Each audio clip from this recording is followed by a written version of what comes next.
Hi guys, I am Princess Bautista and I am going to be your storyteller for today. So our story is all about the faithfulness of Deborah, and this is how it goes. Back then at Israel, judges and prophets are appointed by God to rule over. Suddenly, one time when Judge Ehud died, the Israelites began to follow false gods.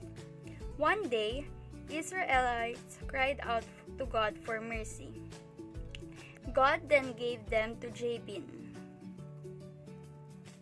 the king of Canaan, who harshly oppressed them for 20 years.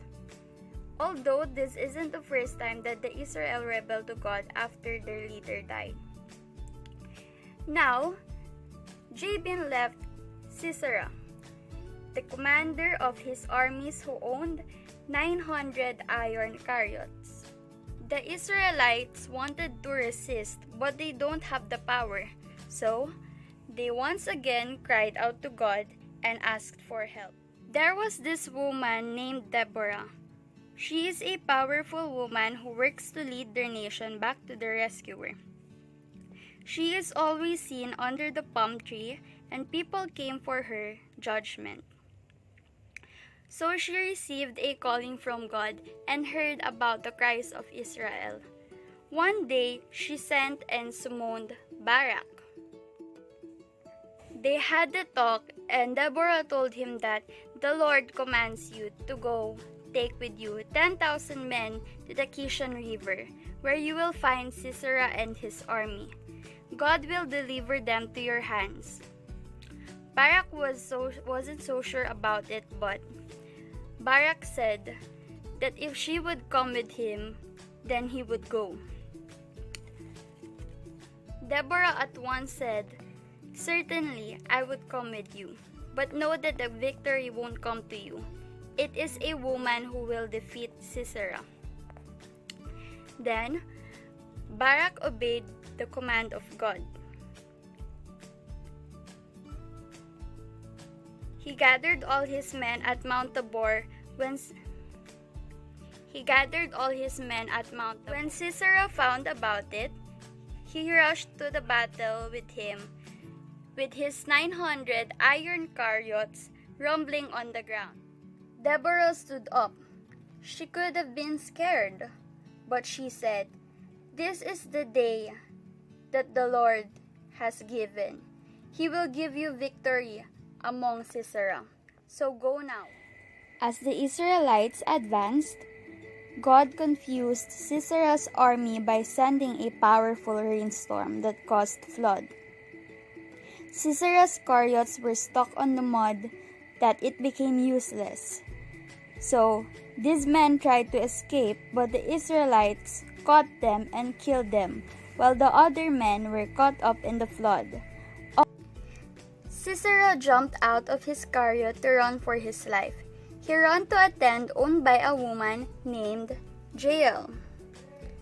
Jael said, "Come inside my tent and don't be afraid. You can go inside and hide there for the meantime."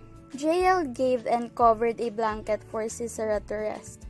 Sisera said he is very exhausted, and Jael replied to him to just sleep. He then thanked Jael for letting them stay, and he fell asleep immediately. Jael took the chance. She quietly moved forward to him and killed him with a hammer and tent peg.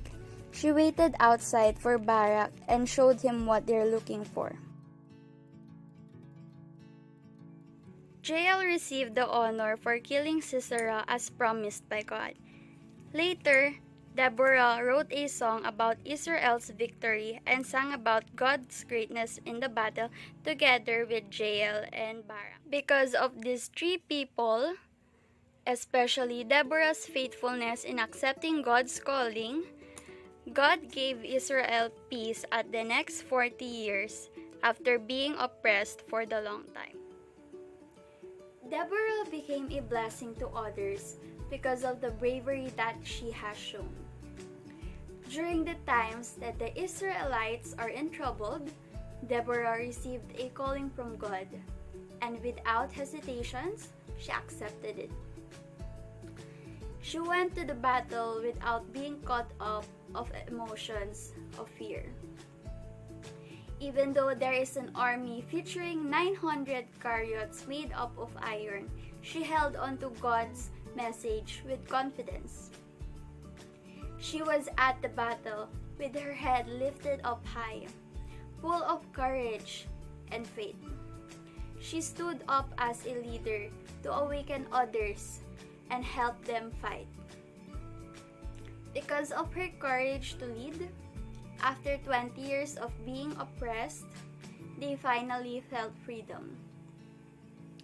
Deborah's faithfulness brought peace and personal satisfaction, not just to herself, but to the Israelites, because her legacy shared the peace to a lot of people.